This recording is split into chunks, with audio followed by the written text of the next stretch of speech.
For the past 8 months, I'll admit, I have been spending like a madman.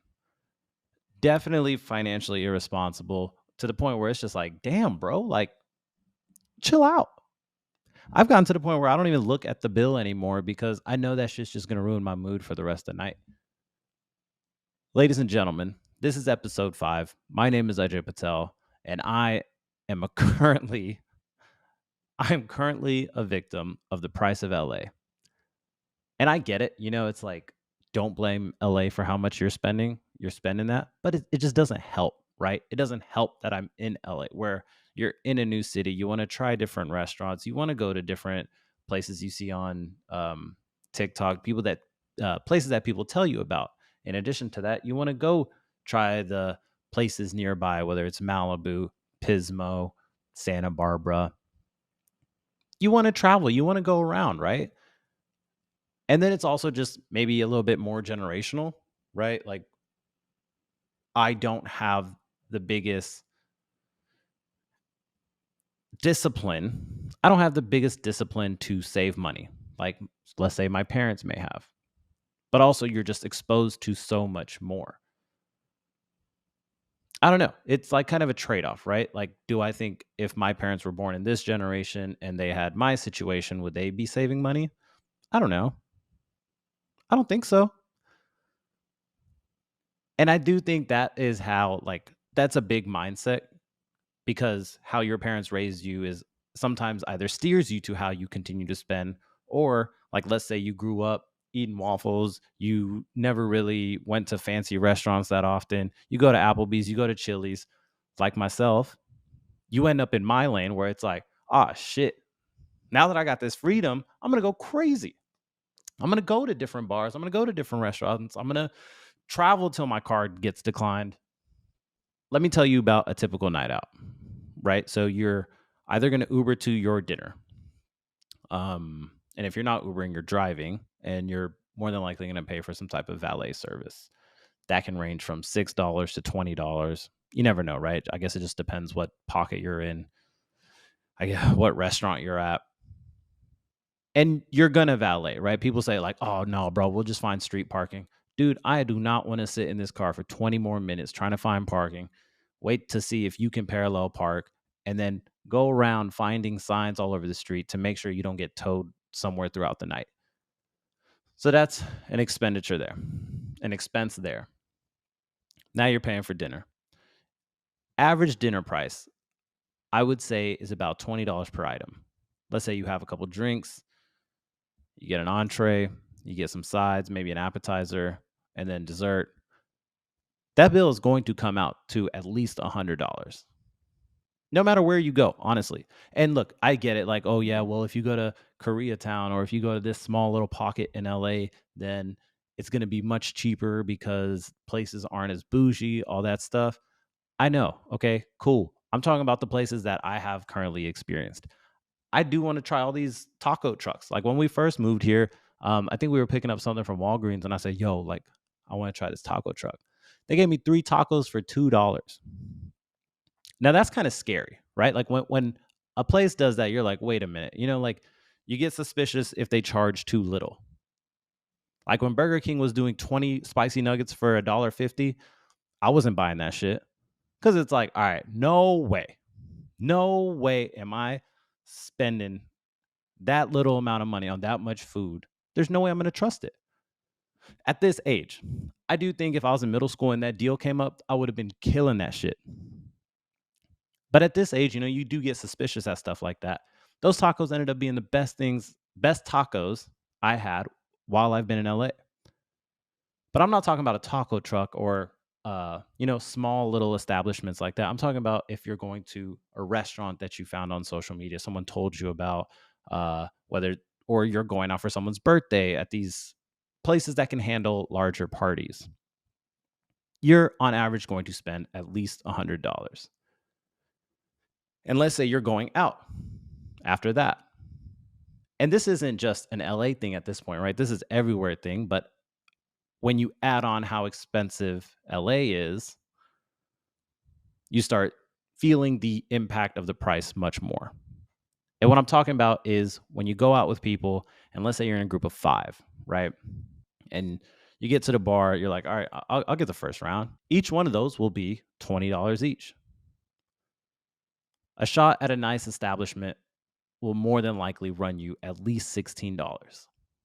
And that's wild because now you just bought, let's say you just go with the drinks, 5 drinks, you just spent $100 right there. And now you kind of just have to hope that the other people in the group, let's say they're not like your close friends, right? Let's say that you don't know that they are going to spot the next drink, kind of how a good social circle works. But now they're not buying the next drink. Now you go get you and your significant other the next drink. That's another $40. And don't forget about tipping. We're going to talk about that in a second. But now you're spending there, you Uber back, or let's say, I guess you shouldn't be driving back at that point. Let's say you're Ubering back. That's another cost. And then you're Uber eating, Ubering? You're Uber eating some food over to the place, whether it's Taco Bell, McDonald's, whatever it is. That's another probably $50.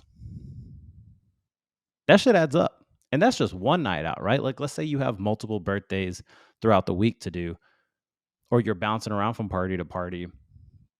I don't have that issue right now because I don't have that many friends here, but it's not an issue I'm looking forward to find, right? Like, I know friends that have been, like, oh, yo, yeah, I got to go here and then I got to go here and then I'm going to go see this person at the last place. You're going to end up spending probably $300. The shit adds up. And then on top of all that, you have just life expenses, right? I currently have a house in Dallas. Those expenses don't stop, right? Yes, I have renters in there, but when shit pops up, you still got to pay for that. My phone stopped recording, so my bad. But what I'm saying is, and let me just kind of bring this to a close, is you still have your life expenses outside of wherever you live, right? And then you add on your cost of living, your new cost of living, more importantly, and then just things you want to do on top of that. I think I have been smart enough with my money that I don't need to be overly smart, right? I'm not trying to save till I'm 65 and then cash out my 401k, make sure I have $1 million in savings. And yeah, this might be a broke mindset, but just keep making money, like, and as long as you still have that steady flow of income, don't stop what you want to do. If you want to move to a different city, if you want to sign a nicer apartment, you want to try a different restaurant, don't buy a car, maybe, stay off of that expense because you don't really need that shit, but just try shit. If you want to do it, just do it, bro. Expenses are going to come no matter what in life. Damn, it sounds like a locker room speech to spend some money. You're going to end up spending, right? Either way, just at least have fun with it. I have no issue with spending. My issue is with tipping. And this tipping epidemic, let's go with epidemic, has been insane, bro.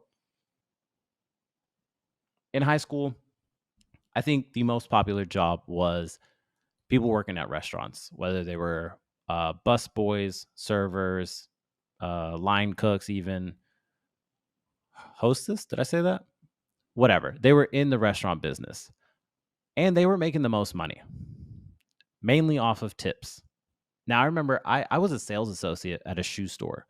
It was called Finish Line, basically like Foot Locker, since I just tell people that because it's more familiar.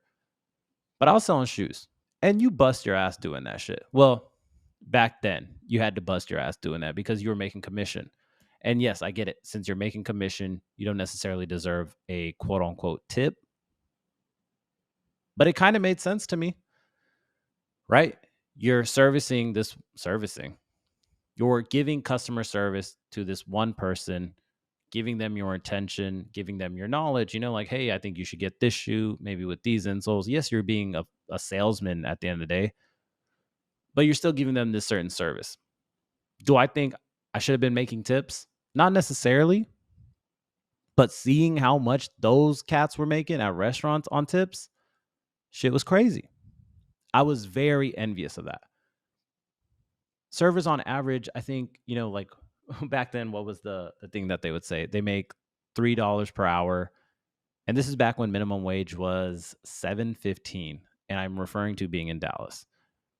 I made $5 an hour base. And then you would make either 1% per shoe sale. This is per hour. 2% on accessories, and then 2% on apparel, and then 5% on accessories. So, they want, because they know the shoes are going to sell, right? How do we get you to push the things that are ancillary items? How do I get you to push the shoe cleaner, the socks, the t-shirt, the shorts that go with the shoes? So you make more commission on those items. Most of the time, I was still making minimum wage though. So if your $5 plus commission doesn't break that $7.15 mark, you make $7.15 on your paycheck. The servers I knew, and obviously that $7.15 is just normally during dead times, which is the majority of the time. And then yes, during Christmas, you're probably banking in $12 an hour, which is awesome, but you're busting your ass not making tip on top of that. Servers I knew were probably making at least $20 an hour. And I was so envious. They were making bank. And the rule of thumb was you have to double tip. That is what I was taught to do, right? Your tip, let's say your tax is $7 on the tab, you double that, you tip $14. Okay, I get it. Like if that's what you're going to teach me and that's the thing to do, I'm down. I have been to restaurants where the customer service has been absolutely amazing. And you want to, like be able to incentivize that behavior. So then the next customer that comes after me gets that same experience. With the shoe sale stuff, what they actually have done now is they have switched over to minimum wage.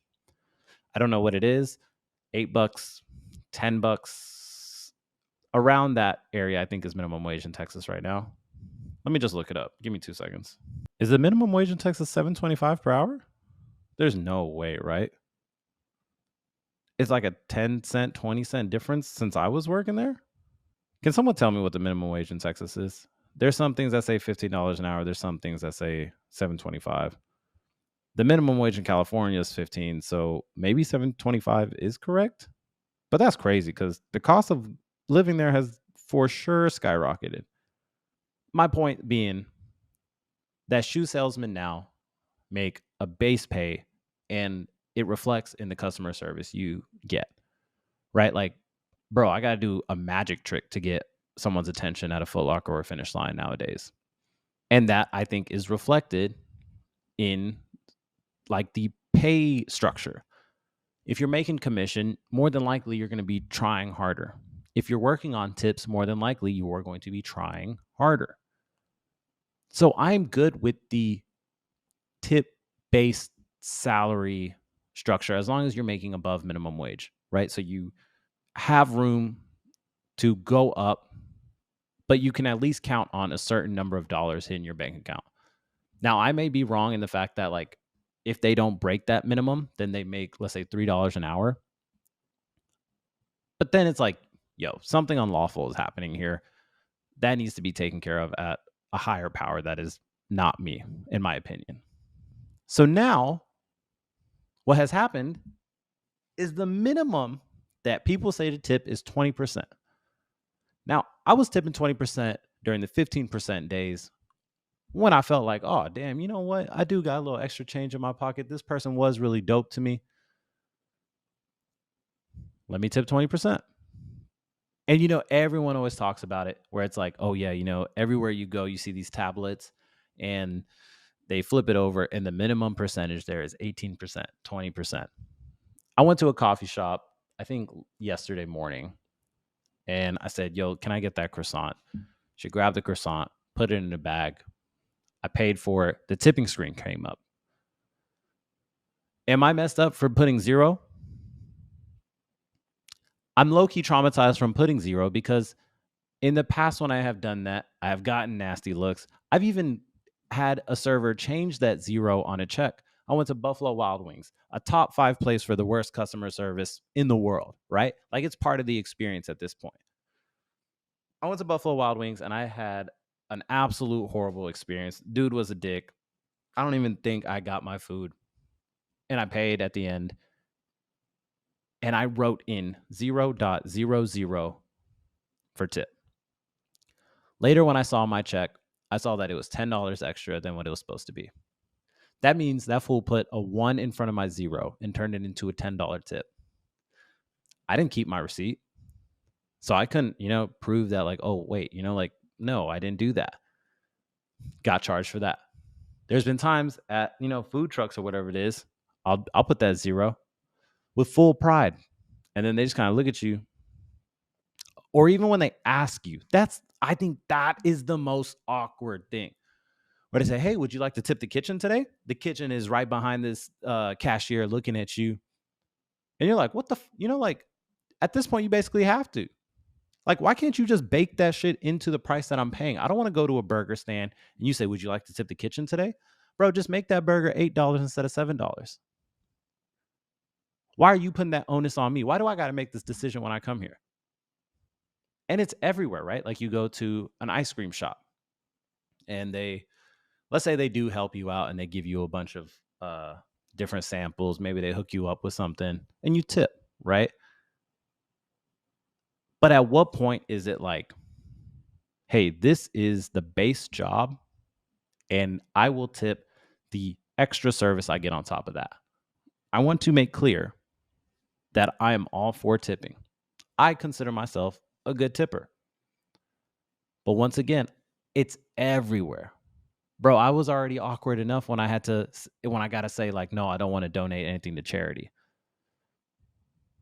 Those are the people I don't even see in the back. I'm not even in the same place as. Now you're asking if I want to tip the person that is on the other side of the screen or on the other side of the door in the kitchen. I don't want to be presented with that question. Bake that price into your shit and then leave tip based on, the things that are actually providing service. I'm tired of seeing that 18, 20, 22%. And I think it's going to go up. I think it's going to get to a point where people are like, oh, if you're not tipping 25% minimum, you shouldn't be eating out. What the fuck? Why do I got to tip 25% of my bill? I just ate out. Bill's $100. I got to pay $125. I ordered my drinks through a little kiosk thing. One person brought out my bottle of wine. I ordered my food through another person. A third person brought out the food. And then I paid for the tip and I paid for the bill up at the register at the front. Who am I tipping, bro? I don't think it's going anywhere. And it's going to for sure get worse because it's like, you know what? This restaurant, like Applebee's isn't going to increase my minimum wage. So you got to put more money in my pocket. And that's hand in hand with what I'm about to talk about with Oprah's charity. If you haven't kept up, we're getting off the tipping topic, but I talked about Maui a couple weeks ago, but do y'all think this Oprah conspiracy has any truth to it? Like, I'm all for a good conspiracy theory. Oh, we didn't actually land on the moon. That was staged. 9/11 was staged. The government planted COVID so they could do this and that. I'm all for a good conspiracy. Do I believe all of them? Not really. Just like when I first heard about this one, I didn't really believe it. The rumor is that Oprah and many other celebrities in the Illuminati tier of people had something to do with the Maui wildfires. Pretty crazy, right? So the belief is that all these celebrities had these homes that were also in Maui, but they weren't even affected at all. They had private firefighters or private help to deter fires away from their house even before the fires even started. And at the same time, these people of Maui had no cell reception. They had no incoming warning that this was happening. They couldn't hire or they couldn't, protect their house from what was on the horizon because they weren't told about anything. While at the same time, you see these celebrities with millions, if not billions of dollars, have their house unscathed. And now it's been trending a little bit more. So now I'm at the point where, it piques my interest a little bit more. Where now you're looking into it and you're starting to put your own case together, right? So you start thinking like, well, look, During these natural disasters, we always get angry at celebrities because sometimes they do some dumb shit, right? Like during COVID, when all those celebrities were singing songs to us to make us feel better, it was like, man, shut the fuck up. I do not want to hear this shit from you. But we always get upset at these celebrities because they don't do enough or they do dumb shit or they don't do anything, right? So, oh, hey, why hasn't this person spoken up about the cause and has lended, like, why haven't they lent a hand? And sometimes the PR goes in a good way, right? Like what JJ Watt was doing when natural disasters were hitting Houston and he was playing for the Texans at the time. When Beyonce was out there helping with food drives also in Houston, the PR does go both ways, right? Like we viewed them as, oh, awesome, right? They're putting their foot forward and actually helping. I think it's awesome. I think it's awesome when a person that is capable actually puts themselves in that environment and is actually helping. Like when Biden went to go visit Maui, it's like, bro, what are you doing here? We don't need you at all. We need people that'll help rebuild these houses, people that'll help me find loved ones that have still not been found. And so we always get upset at these celebrities, but this one, you know, I think I'm going to hop on board with this conspiracy theory because now it's at the point where their houses were fully protected, and now they start this charity. So there was a video that you can probably find anywhere where it was Oprah and Dwayne the Rock Johnson, and they're standing there, very somber. Is that the word I want to use? Very stern and just very upset about the disaster that has happened. And they say, oh, we combined are going to, this is what is most important to Maui right now is we need money to rebuild. And I'm going to donate 500 million. I guess I'm talking in the eyes of Oprah. I'm going to donate 500 million.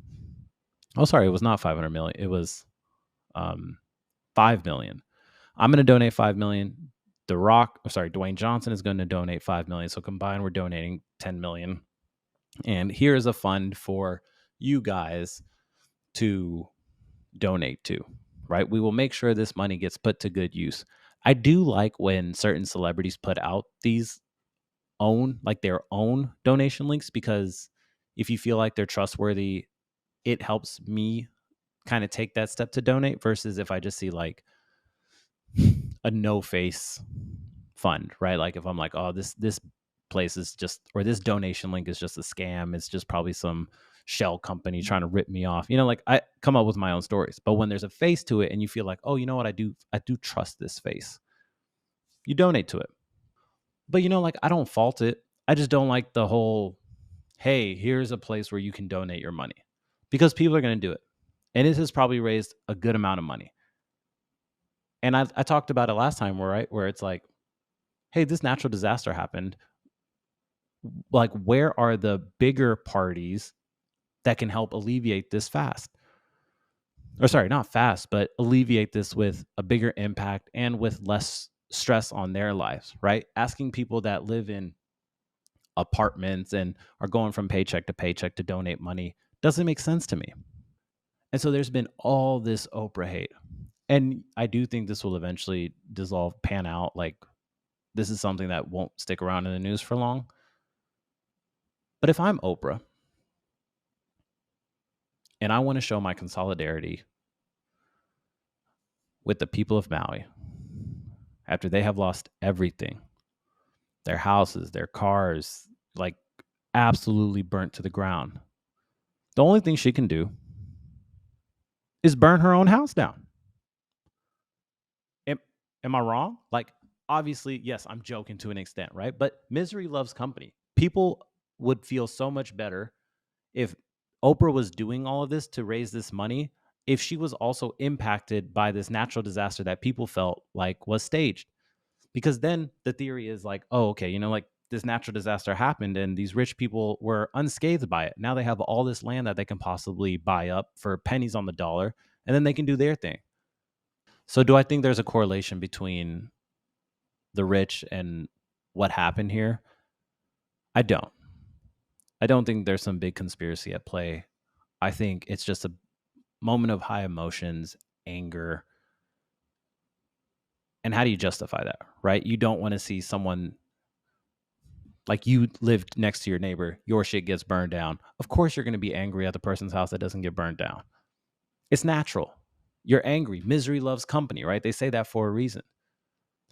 But, like, I think this is how it all starts, right? Like, you say, like, oh, I don't believe that. I don't believe that. And then in 10 years, some Netflix documentary comes out and you're like, man, I had it. I knew it. I didn't doubt it for 1 second. But yeah, if you haven't heard about it, check it out and comment your thoughts. With that being said, bring this to a close once again. But I do want to tell you guys that I will be moving the cadence of the podcast over to Tuesday morning. I got some feedback, from people that it was like, oh, well, Monday morning sometimes is my busiest. And then if I lose track of it on Monday, then I tend to not watch it. In addition to that, there's some data and some articles I read that said 5 a.m. on Tuesday is the best time to release. So after this episode, which I think drops on, is it 9/11? Wow, conspiracy day all day. I will be moving it over to Tuesday mornings. Other than that, I don't really have much going on this week. Don't forget to drop a like, try to share it with a friend if you can. Subscribe if you haven't. I'm going to start going up to my friends and checking their phones at social events for sure. And then, as my final message to you, I just want to say, go spend that money, bro. Who cares? You'll make it back eventually. I hope you guys enjoyed episode 5. I will see you guys next week on Tuesday. And thank you again. Bye.